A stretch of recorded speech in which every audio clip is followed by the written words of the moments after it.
I, no, wait. I just did the laugh. I did the Jules Sane laugh. Like, isn't it crazy? Here I am doing this Here we podcast.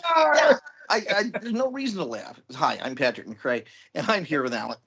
I did it again. I did it again.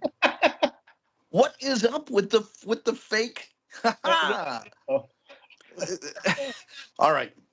I'm Patrick McCray, and I'm here with Alan Gallant, and yes. we are at the behest of Jewel T. Sains. Now that's the funny part. um, who doesn't know we're doing this yet? We're going to talk about the movie Hoosiers as part of our Gene Hackman retrospective. And this movie came out 1985, 86, 86. 86. 86. Mm-hmm. It was a good year for movies. Excellent. Yeah, it was a very good year for movies. 1986, like many Gene Hackman films starring Gene Hackman, as Norman Dale, a basketball coach with an uncompromising um, uh, sense of strategy and plenty of skeletons in the closet and Mm-hmm. reasons why he's gone to this small town and semi shame and people that he finds and redeems and a host of elements that would be absolutely loathsome. Just incredibly saccharine and predictable, except they're not. No. Um, in the hands of this cast, they don't come across as overly sentimental. They come across as very real. And we found out that the director was known for fairly realistic television, like Miami Vice, but not just that. So who is this guy? Who directed this thing? David Anspaugh. Last name is spelled Anspaughh. Mhm. Anspaugh. Who is still with us. He was born in 1946. And as far as I know, he's still at play somewhere. Doesn't say that his career is completely over. So, but he started. He went to USC School of Cinematic Arts, like a lot of people of his generation did. Yeah. Either there or UCLA Film, were the two big places on the West Coast, anyway. So he Uh, was sort of part of that John Carpenter, yeah, Dan O'Bannon generation. he actually got his BA in Indiana, Hmm. but then went to the West Coast to seriously pursue this. Um, he started as an associate producer on television shows. That's where he cut his teeth. That's where he made his bones. He directed and also did some producing on Hill Street Blues, and then directed Saint Elsewhere and, as you mentioned before, Miami Vice. So this was his resume, and this was his first directorial film. This was It's an interesting project because yes, it has challenges, but not too many. It's sort of a very appropriate, almost appropriately pedagogic set of steps it to is, but climb. but as you said before, he doesn't fall into the trap, and partially obviously because of this wonderful cast of saccharine. Even though it's nostalgia, I mean, there's no doubt this movie is a nostalgic film. It's Yes. in many ways, but it's straightforwardly nostalgic. It's not Happy Days nostalgia or any of that sort of thing. It's not Yeah. glossy. It's not glossy at all. No, it's not. And it's a good thing because while I love an orchestral score, and while I love Jerry Goldsmith, and while I bemoan the lack of orchestral scores we have now, Hoosiers is a movie I don't want students of film music, contemporary film music, to see, especially if they are enemies of the orchestral score, because this one is just. I said this to you last night. Yes. One extra note Yes. shy of being just embarrassing. Well, Uh, it's also one of the things about it that puts it off the center a little bit is the fact that it uses a lot of synthetic sound. and that's a mixed bag because we talked about this also last night. Hmm. The sampled sound that bow, dun, Yeah. dun sound is a basketball hitting a wooden floor. Yes. And Jerry Goldsmith went and recorded that. That was a very Goldsmith thing to do. Mm-hmm. And he built the score around that. Now, of course, at the time, it was kind of cool to see movies from eras that didn't have synthesizers with synthesizer music. The Yes. whole Lady Hawk thing, you Yes. remember that score? Yes. But ultimately, it was a fun idea Mm-hmm. that sort of like sunken conversation pits in living rooms in the 70s with that weird fireplace you could Yeah. sit all the way around.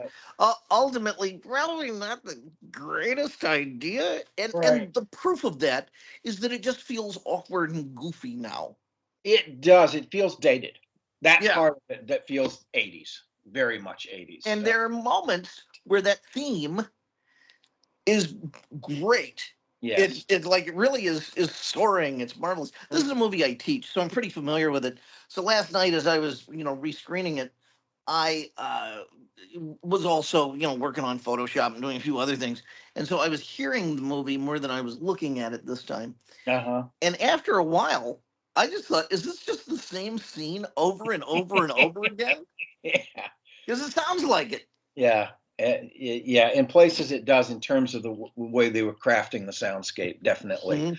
Mhm. Um, but the thing that, going back to the cast, unbelievable Oh cast. yeah, Dennis This, Hopper.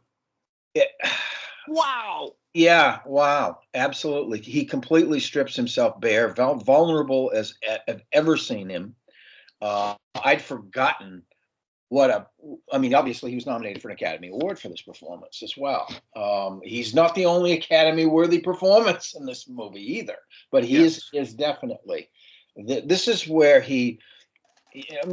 this is the era in which he remakes his bones, his chops, for after being sort of away because of his various addictions and personal problems. But Was this released before or after Blue Velvet? Because they were both after, 86. after, Okay. yeah, Blue Velvet was.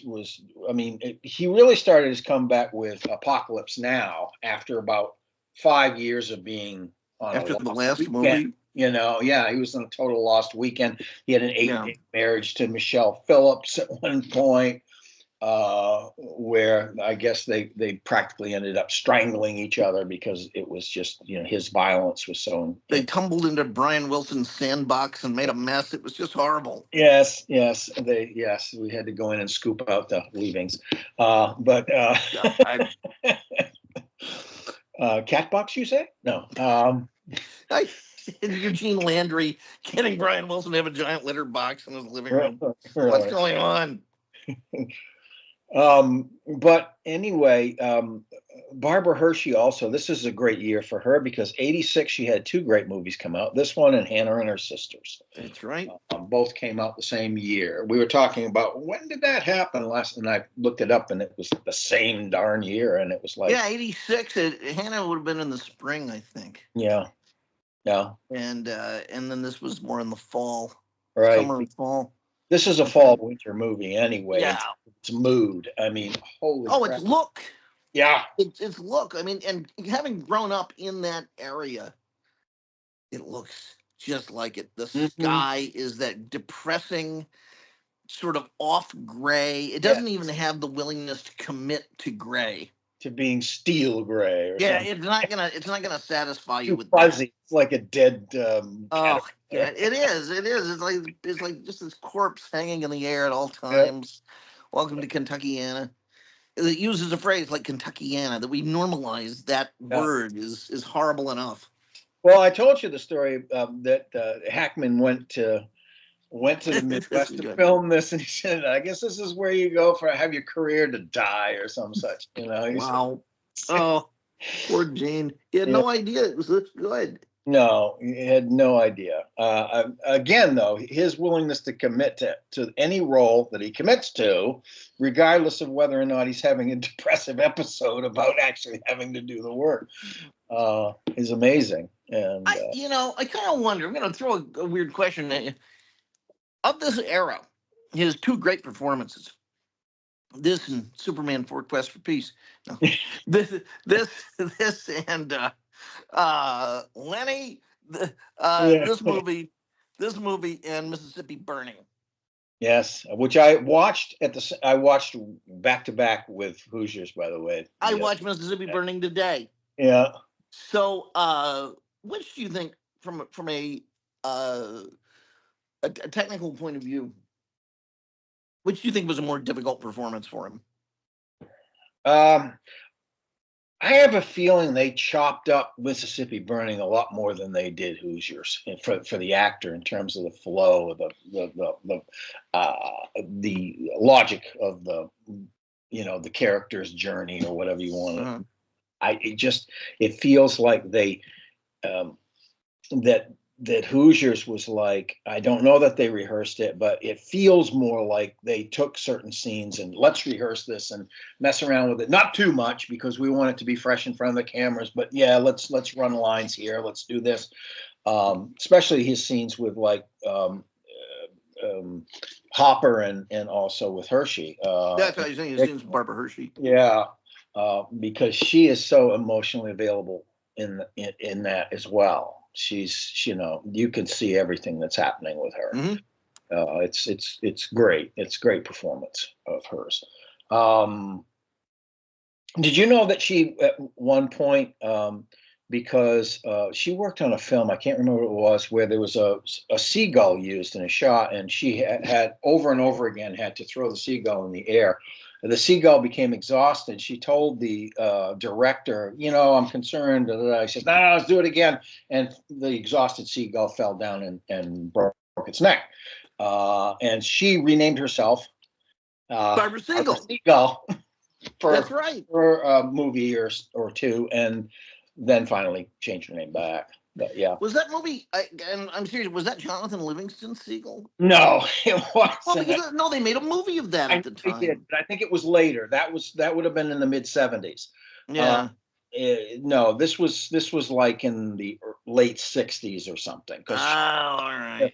She actually started her career when she was 16 years old. She lied about her age, and in like 1965, it was just one of those things. But let me see here. Barbara Hershey. She's also, interestingly enough, in a James Taylor music video.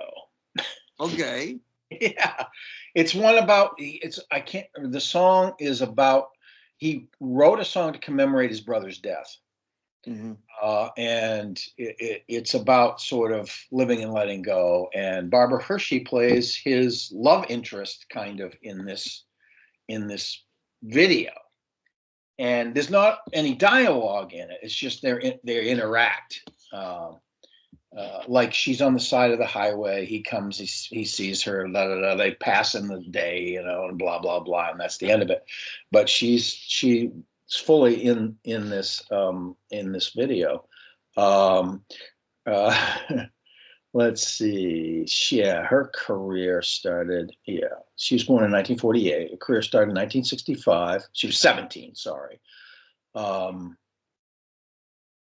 And she didn't really, she was like 15, 20 years into her career before she started to receive the accolades that she got for like Hannah and her sisters and Hoosiers, all that stuff.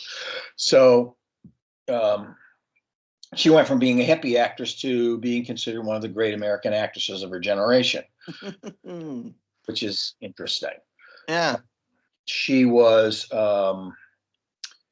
partnered to David Carradine in the late 60s through his Kung Fu era. They were together. Hence the hippie moniker, because they were, both kind of out there a bit. Let's see. She was nominated for a BAFTA, I think, for Hannah and her sisters. Okay, because it was not for The Entity. I can tell you that right now. No, it was not. And she earned a second BAFTA for Black Swan, which is considerable gap in time. Wow. Yeah. I forget that she was in that. Yeah. Establishing a reputation early in her career as a hippie, Hershey experienced conflict between her personal life and her acting goals. Her career suffered a decline during her 6-year relationship to David Carradine, with whom she had a child. she experimented with a change in name, named herself Barbara Seagull, and at that point, her personal life was ridiculed in the press, basically, because she was this hippie type and it was an easy target. She changed her name back to Hershey after the Carradine relationship was done. And since Yeah, then, she really hung him out to dry. she Get it? Because he auto asphyxiation. Oh yes. That was the first time his father's ghost looked down on him and said he was proud. How Carradine went out. Oh, her acting debut on film was on 2 episodes of Gidget, and then was on the Monroes. But it was an uneven sort of thing at that point in time. She was very young, teenager. Last summer, I believe, yes, the controversial drama last summer is when the bird incident, the seagull incident, happened, and she felt responsible for the bird's death. So, in honor of the bird, she renamed herself Barbara Seagull, which did not help her career. She kept getting told to change it back, and finally she took advice and heeded and did so. And good. I think that's probably a good idea. It didn't bring the seagull back. It did not. You know, how many movies do I have to do where the seagull returns? That's right. And none of them are Chekhov. That's right. No, none of them were Chekhov, although I don't know. Maybe she's done Chekhov. I don't know if she ever did stage work or not. Mark Taper Forum stuff, a lot of film. Yeah. And that. So I'm sure she was in that Macbeth with Heston that everybody talks about from that era. the legendary. I'll just say this. Again, I'm pretty much Hoosiered out. It's a good movie, and Hackman's terrific in it. Absolutely. Years ago, I was in some Facebook conversation with a bunch of theater snobs, and this is how I get myself out of these conversations. And they get mad at this because it's actually funny. Yeah. He said, they were talking about Chekhov translations and who does the best modern Chekhov, and I said Anton Yelchin. Yes, of course. Who plays Chekhov in the Star Trek? And they went, "How what?" And then they realized what you were doing and threw you off. They did. Like one of them started to say, "Oh yes, I think I saw it." Oh wait a minute, you. It's like, yeah, boy, first time somebody gets a laugh out of Chekhov lately. Yes. I mean, Chekhov can be funny, but it's a lot of work sometimes. It is a lot of work. It's especially become a lot of work since everybody. A lot of people follow in the footsteps of Stanislavski in that he thought everything was a tragedy. what was written on the page. He was so serious about it. It was one of the things he and Chekhov had a problem with. Not Yeltsin, but the real Chekhov. No, Chekhov was a funny guy. Yeah. There's a really funny monologue he wrote about smoking. Yes, that's a lot of fun. Yes. The perils of tobacco or something like that. Yeah. He's obsessed with bed bugs and things. He keeps going on these weird tangents. Yeah. All right, and so did we. And so did we. Our Chekhovian Hooters, or what is this? I called it Hoosiers. Discussion. I suppose you could have a Chekhovian Hooters. That would be Gene Hackman. Well, you can't now, but you could have put Gene Hackman in a stirring, inspiring, can-do '80s movie about the founding of Hooters. Right, called Vanya at Hooters. Yeah, you will believe wings have wings. Having said that, and I doubt that I did. I'm Patrick McCray. I'm Alan Gallant. Thanks for watching. Take care. Turn the screen.